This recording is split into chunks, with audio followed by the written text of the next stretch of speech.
Hello everyone, how are you. Welcome back to my channel commerce Exito. और आज की इस वीडियो में हम टॉपिक करने जा रहे हैं वो है सिमुलेशन। ये हमारे इन्वेंट्री मैनेजमेंट का लास्ट टॉपिक है, तो टाइम नहीं वेस्ट करते, स्टार्ट कर देते हैं। सबसे पहले तो सिमुलेशन होता क्या है। सिमुलेशन का मतलब है कि कोई एक रियल वर्ल्ड सिचुएशन को या फिर रियल फिनोमिनन को हमने एक छोटा सा मॉडल बना के एक डेवलप करा उसका मॉडल, उसके ऊपर एक्सपेरिमेंट करके उस एग्जैक्ट रियल सिचुएशन कैसे रिएक्ट करेगी उसको हम एडवांस में जज करने की कोशिश करते हैं। ये descriptive and non optimising technique हमारी होती है। In simulation, a given system is copied and the variable and constant associated with it are manipulated in that artificial environment to examine the behavior of the system. The benefit is from the fact that results of taking a particular course of action can be estimated prior to its implementation in the real world. मतलब simulation का फायदा क्या है। Simulation का फायदा ये है कि हम कोई भी सिचुएशन को जब हम मॉडल बना लेते हैं तो उसको रियल वर्ल्ड में इम्प्लीमेंट करने से पहले हम उसके प्रोज एंड कॉन्स जज कर सकते हैं उस मॉडल के ऊपर अपने एक्सपेरिमेंट्स करके। अब प्रोसेस क्या है सिमुलेशन का। सबसे पहले तो हमें प्रॉब्लम को डिफाइन करना होता है और अपने ऑब्जेक्टिव स्टेट करने होते हैं। उसके बाद हमें एक एप्रोप्रिएट मॉडल कंस्ट्रक्ट करने की जरूरत है। फिर उस मॉडल के ऊपर एक्सपेरिमेंट्स हम करते हैं और फाइनली उसके इवैल्यूएशन से हम रिजल्ट्स निकालते हैं। अब सिमुलेशन के हर स्टेप में कुछ प्रिलिमिनरी टास्क हैं। इसकी दो मेजर टास्क हैं, एक तो डेटा कलेक्ट करना है और दूसरा सेलेक्ट करना है selection of means by which the simulation activity would replicate the random behaviour of the real world. मतलब हमें वो चीजें सेलेक्ट करनी है जिनकी एप्लीकेबिलिटी रियल वर्ल्ड में हमारे मॉडल को इफेक्ट करेगी। अब मॉन्टे कार्लो सिमुलेशन, इसको हम कंप्यूटर सिमुलेशन भी बोलते हैं, न्यूमेरिकल टेक्निक है जो इन्वॉल्व करती है modelling of stochastic system with the objective of predicting the systems behaviour. एक गिवन सिस्टम को सॉल्व करने के लिए हमें रैंडम नंबर जनरेट करने होते हैं और इसके लिए हमें दो चीजें चाहिए। एक तो हमें मॉडल चाहिए जो रिप्रेजेंट करेगा एक इमेज ऑफ रियल सिचुएशन को। मॉडल से हमारा मतलब है उसका प्रोबेबिलिटी डिस्ट्रीब्यूशन हमें चाहिए। और दूसरा हमें एक मैकेनिज्म चाहिए उस मॉडल को सिमुलेट करने के लिए, मतलब प्रोसीजर चाहिए या कुछ रैंडम वैल्यूज चाहिए हमें जिससे हम उस प्रोबेबिलिटी डिस्ट्रीब्यूशन से अपना आंसर निकाल सकें। अब जो ये रैंडम नंबर जनरेटर है इसके कई तरीके हैं हमारे पास। पहला तो हम नॉर्मली जो एरो स्पिन कर लें, बॉटल स्पिन कर लें, कॉइन टॉस कर लें, हमारे पास रैंडम नंबर आ जाएंगे। उसके अलावा हमारे पास पब्लिश टेबल्स अवेलेबल होती हैं रैंडम नंबर्स की, हम वो यूज कर लें। और तीसरा आता है हमारे पास computer generated random number, that is MID2 है। एक्सेल में रैंड फंक्शन है। रैंड फंक्शन आप लोगों ने कई बार यूज किया होगा रैंडम नंबर्स जनरेट करने के लिए, तो ये है। और हम इस चैप्टर में या फिर इस वीडियो में पब्लिश टेबल्स का हम यूज कर रहे हैं रैंडम नंबर्स के। कई बार क्वेश्चन में इन्हीं पब्लिश टेबल से रैंडम नंबर्स हमें निकाल कर दे दिए जाते हैं। टेंशन मत लीजिए, मैं भी समझाने वाली हूँ रैंडम नंबर्स का यूज कैसे होना, उसके बिना सिमुलेशन का टॉपिक ही अधूरा है। तो सबसे पहले स्टेप्स देख लेते हैं। पहला स्टेप होगा हमारा क्यूमुलेटिव प्रोबेबिलिटी निकालने का, दूसरा स्टेप होगा हमारा रैंडम नंबर इंटरवल निकालने का, और तीसरा स्टेप हमारा क्वेश्चन के ऊपर डिपेंड करेगा। तो पहला हम देखते हैं simulation of N inventory system. एक इन्वेंट्री सिस्टम में जब वेरिएशंस आ जाती है ना दोनों में, डिमांड में और लेट टाइम में, तो उस अप्रोच को हम टेक्निकली सॉल्व नहीं कर सकते। उसके लिए हमें सिमुलेशन टेक्निक की जरूरत पड़ती है। मतलब इन्वेंट्री मैनेजमेंट के जो हमारे फॉर्मूलेस थे, जो हमारे मॉडल्स थे चार, उनको हम इसमें यूज नहीं कर सकते। अगर आपको चारों मॉडल समझने हैं तो वीडियो में डिस्क्रिप्शन बॉक्स में मेंशन कर दूंगी, बट उन चारों मॉडल से हम कुछ भी एनालाइज नहीं कर सकते। क्योंकि अगर आपने उस वीडियो में नोटिस किया हो तो हमारे हर मॉडल में अजम्पशन है या तो डिमांड हमारा कांस्टेंट है या लेट टाइम हमारा कांस्टेंट है। कोई भी मॉडल ऐसा नहीं है जहाँ पे दोनों को हमने फ्लक्चुएट करने की परमिशन दी हो। तो जहां पर दोनों ही हमारे वेरी कर रहे हैं हम, वहां पर हम कोई भी मॉडल यूज नहीं कर सकते अपने इन्वेंट्री मैनेजमेंट का। इसीलिए हमें सिमुलेशन टेक्निक यूज करनी पड़ती है। एग्जाम्पल से समझते हैं। A bakery bakes 100 cakes per day. The sales of the cakes depend upon the demand, which has the following distribution. ये हमें डिस्ट्रीब्यूशन गिवन है there is no carry over of inventory और फॉलोइंग डिटेल्स हमें given है। Variable cost हमें दे दी गई है, सेलिंग प्राइस हमारे पास है, पेनल्टी हमें कितनी लगेगी अगर हमारा केक नहीं बिका, और क्या पेनल्टी लगेगी अगर हम डिमांड को मीट नहीं कर पाए। उसके अलावा रैंडम नंबर्स हमें क्वेश्चन में गिवन है। हमें एस्टिमेट करना है प्रॉफिट और loss for next 10 days using the above random numbers and assuming 100 cakes are produce per day. And second, अगर bakery decides to produce 97 cakes तो फर्स्ट का आंसर चेंज होगा और क्या होगा। तो सॉल्यूशन देखते हैं। सबसे पहले तो क्यूमुलेटिव प्रोबेबिलिटी हमें निकालनी है, ये हमें गिवन है। क्यूमुलेटिव प्रोबेबिलिटी हम ऐड करते हैं 0.10 प्लस 0.15, फिर नेक्स्ट का होगा 0.10 प्लस 0.15 प्लस 0.20। ऐसे हम सबकी कैलकुलेट करेंगे तो ये हमारे पास आ जाएगी। सेकेंड स्टेप है हमें रैंडम इंटरवल निकालना है। अब रैंडम इंटरवल्स के कुछ बेसिक कॉन्सेप्ट पहले समझते हैं। ये हमेशा 2 डिजिट में आते हैं, दैट इज 00 से 99 तक।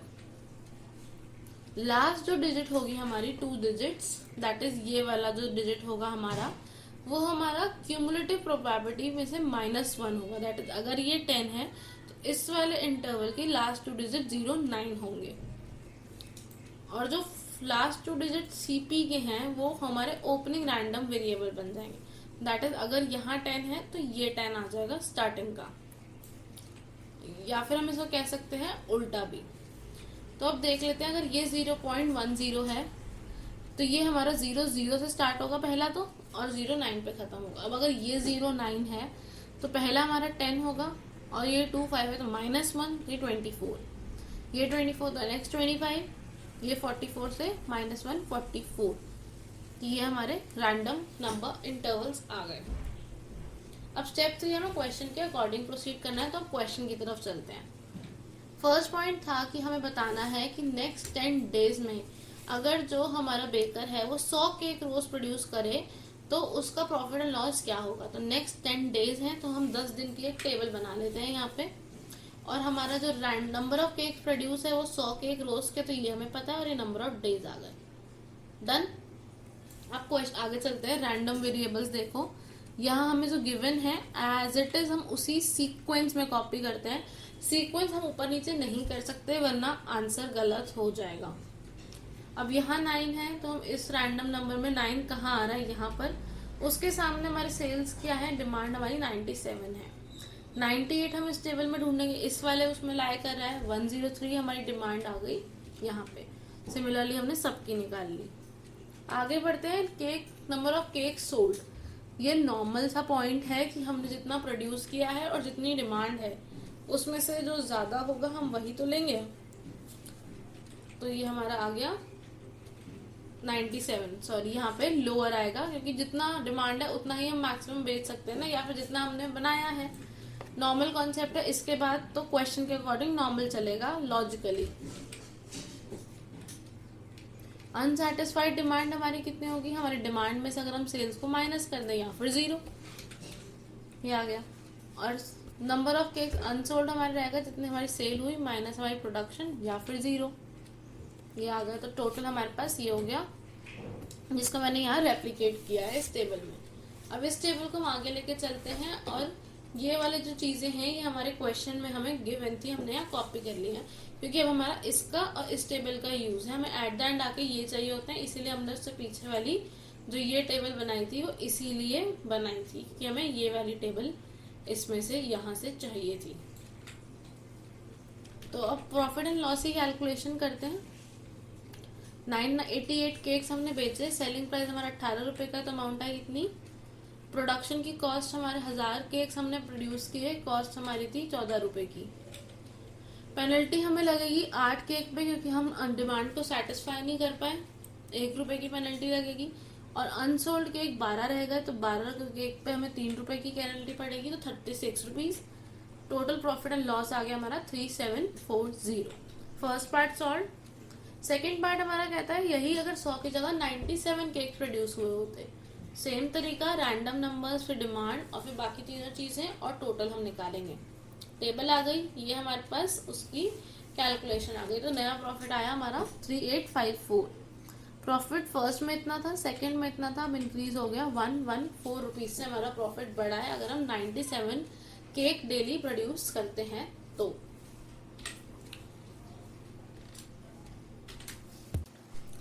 नेक्स्ट आता है हमारा simulation of queuing system. Queuing system में हमने अजम्पशन थी कि पॉइजन डिस्ट्रीब्यूटेड है और एक्सपोनेंशियली डिस्ट्रीब्यूटेड है। अगर यही दोनों सिस्टम हमारे फेल हो जाए, मतलब यही दोनों हमारी अजम्पशन फेल हो जाए, ना तो हमारे कस्टम रैंडमली अराइव हो, ना ही हमारा सर्विस रेट एक्सपोनेंशियली डिस्ट्रीब्यूटेड हो, जो कि हमने क्यूइंग सिस्टम में देखा था इससे पहले वाली वीडियो में, दो उसकी बेसिक अजम्पशंस थी किसी भी मॉडल की। अब अगर वही दोनों हमारे वेरीफाई ना हो, फुलफिल ना हो रहे हो, तो जो दोनों चारों मॉडल्स थे हमारे पास, डिटर्मिनिस्टिक और प्रोबेबिलिस्टिक के 3 केस, वो सारे हमारे फेल हो जाएंगे। तो जब वो फेल होते हैं तो हमें सिमुलेशन का यूज करना पड़ता है। A dietitian wants to simulate arrival of her patient and her consultation time with the following random numbers. Her assistant has already prepared the random number allocation table. The dietitian wants to have an idea of her ideal time and patient waiting time. She starts her consultation at 10 a.m. and wants to give an appointment at an interval of 20 minutes. The random number table is as follows. Random number allocation table 1 and table 2. Simulate the arrival and consultation time and find out the dietitian's ideal time and patient's waiting time. अब यहाँ पर देखें, हमें जो detail दी हुई है वो 7 random number दिए हुए हैं, तो हमें 7 पेशेंट की ही हम मैक्सिमम निकाल सकते हैं, तो हम वही निकालेंगे। तो एक 7 पेशेंट की हमने यहाँ पे टेबल बना ली है। सबसे पहले उसकी जो रैंडम नंबर्स हैं यहाँ लिख लेंगे। उसके बाद वो अपनी कंसल्टेशन जो है वो 10 बजे शुरू करती है। हर 20 मिनट के इंटरवल पर वो पेशेंट को अपने अगली अपॉइंटमेंट देती है। तो मतलब पहले पेशेंट को 10 बजे की मिलेगी, दूसरे को 10:20 की, तीसरे को 10:40 की, फिर 11 बजे की, 11:20 की। तो यहाँ पर हमने वो मेंशन कर दिया। अब अराइवल टाइम क्या है, उसके लिए हमें रैंडम नंबर टेबल देखनी पड़ेगी। 15 जो है वो यहाँ आता है। अब जो ये वाली टेबल है वो हमारी अराइवल टाइम पर है और ये वाली टेबल हमारी कंसल्टेशन टाइम पर है। अभी हम अराइवल टाइम निकाल रहे हैं तो हम ये वाली टेबल देखेंगे। अब मुझे पता कैसे चला, यहाँ तो क्लियरली कंसल्टेशन टाइम लिखा है और यहाँ लिखा है पेशेंट की पंक्चुअलिटी। पंक्चुअलिटी से मतलब कि जो उसको अपॉइंटमेंट टाइम दिया हुआ था वो उसके अकॉर्डिंग कितने बजे आ रहा है। अपॉइंटमेंट टाइम हमारे पास ये रहा, पंक्चुअल कितना है वो हमारे पास ये रहा। तो अब ये यहाँ आ रहा है तो 2 मिनट्स जल्दी आ जाता है वो। तो अगर उसको 10 बजे का टाइम दिया हुआ है और 2 मिनट जल्दी आता है तो 9:58 पे आएगा लॉजिकली। और 4 देखते हैं यहाँ लाई कर रहा है तो 3 मिनट्स अर्ली आएगा। सिमिलरली हमने सबके निकाल लिए। अब पेशेंट की सर्विस के लिए हम रैंडम नंबर्स देखते हैं, वो हमें यहाँ दे बने कंसल्टेशन के, ये हमने लिखे। अब हम सेकंड टेबल में देखेंगे रैंडम नंबर। 18 मिनट लगते हैं इस पेशेंट को। सिमिलरली सबके निकाल दिए। अब सर्विस का स्टार्ट और फिनिश टाइम हमें निकालना है। 9:58 पे पेशेंट आया और 10 बजे का उसका अपॉइंटमेंट था। 10 बजे से पहले तो डॉक्टर मिलेगा ही नहीं, भले मैं कितनी जल्दी आके बैठ जाऊँ जब उसने 10 बजे का टाइम दिया है। तो 10 बजे स्टार्ट होगी, 18 मिनट उसको लगते हैं, तो 10:18 पे उसको काम खत्म हो जाएगा। तो ना तो पेशेंट ने वेट किया ना डाइटिशियन ने वेट किया। आगे चलते हैं। अब कई लोगों का यहाँ पे कहना होता है एक पॉइंट और, कि जो 2 मिनट पहले आया था भाई उसने तो 2 मिनट वेट किया। जी नहीं, वो 2 मिनट पहले आया वो उसकी गलती, उसको जितना टाइम दिया गया था अगर उससे लेट उसको सर्विस स्टार्ट करती है तो उसको टाइम यहाँ पे वेटिंग टाइम हम मानते हैं, वरना नहीं मानते। अब क्योंकि इसका 10:18 पे खत्म हुआ, 10:18 से पहले तो अगला पेशेंट डॉक्टर देख नहीं सकता। अगला पेशेंट आया 10:17 पे, नो प्रॉब्लम, देखेंगे तो उसको हम 10:18 पे ही, 18 मिनट की उसकी सर्विस है, 10:36 हो गए। पेशेंट ने कुछ वेट नहीं किया, डॉक्टर ने कुछ वेट नहीं किया। 10:36 पे था, खत्म हुआ, पर डॉक्टर 10:39 पे हमारा अगला पेशेंट आया। तो 3 मिनट डॉक्टर ने वेट किया ना, डॉक्टर 36 पे फ्री हो गया था, पर 39 से पहले पेशेंट ही नहीं आया। अब डॉक्टर खाली बैठा है तो 3 मिनट उसका आइडल टाइम हो गया। अगली सर्विस 39 पे शुरू हुई और 54 पे खत्म होगी, क्योंकि 15 मिनट उसको लगते हैं। ये हमने रैंडम नंबर से सर्विस टाइम निकाल लिया था। सिमिलरली हम बाकी सारे भी निकाल लेंगे। अब यहाँ देखें कि पेशेंट का वेटिंग टाइम हमारे पास आया है, यहाँ पर 10:25 पे ख़त्म हो गया था, बट क्योंकि पेशेंट को जो हमने 5th को टाइम दिया हुआ था वो 10:20 दिया हुआ था और 10:20 पर ही पेशेंट आ गया था, तो 5 मिनट पेशेंट ने वेट किया ना, तो यहाँ पर पेशेंट का वेटिंग टाइम। सिमिलरली हमने सारे निकाल लिए और इसका टोटल निकाल लिया। अब देखिए क्वेश्चन ने मांगा क्या था, अराइवल और कंसल्टेशन टाइम हर किसी का, ये अराइवल टाइम, ये उसका कंसल्टेशन टाइम, डाइटिशियन और पेशेंट के वेटिंग टाइम, ये हमने निकाल दिया। यही हमारा क्वेश्चन था। अब एडवांटेजेस देखते हैं सिमुलेशन के। इसके पास कैपेसिटी है to lend itself to problems that are cumbersome and impossible to handle mathematically using analytical methods. जो अभी हम देख कर आए हैं, जो हमारे मेथड्स से, जो मॉडल्स से, उनकी लिमिटेशंस जो है उसी को ये फुलफिल कर रहा है, उसी लिमिटेशन को ओवरकम करके मैथमेटिकल प्रॉब्लम सॉल्व कर रहा है। ये अलाउ करता है एनालिस्ट को एक्सपेरिमेंट करने के लिए with the system behaviour without subjecting it to the risk that would be inherent in experimenting the real system.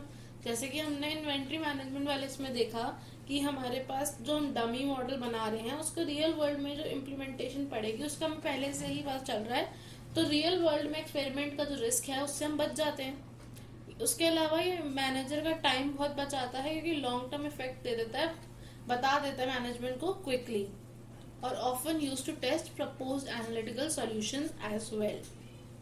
अब बात करते हैं लिमिटेशंस की। ये मेथडोलॉजी है डेरिवेशन की, ऑप्टिमल सॉल्यूशन नहीं बताता ये। It is designed merely to provide a characterization of the behavior system in the question. This approach is not precise in the sense that it yields only estimates which are subject to sampling errors. It may not be economical where large-scale simulation is required. Monte Carlo simulation is restricted to simulation that contains elements which can be described by random variables. It is a tool of solution evaluation and thus does not generate the problem solution. अब बात कर लेते हैं कुछ applications की simulation के। ये business process simulation, transportation, modes of traffic में, इन्वायरमेंट को सीखने में, मैन्युफैक्चरिंग एप्लीकेशंस में, construction, engineering and project management में, मिलिट्री एप्लीकेशंस में, लॉजिस्टिक, सप्लाई चेन और डिस्ट्रीब्यूशन एप्लीकेशन में, हेल्थ केयर में, सब जगह इसका एप्लीकेशन है, इनफैक्ट नेटवर्क सिमुलेशन में। आई होप आपको समझ में आ गया हो। Thank you so much for watching. मेरे चैनल को सब्सक्राइब करना ना भूलें, और आपके जो भी डाउट हो आप कमेंट सेक्शन में ज़रूर मेंशन कर सकते हैं।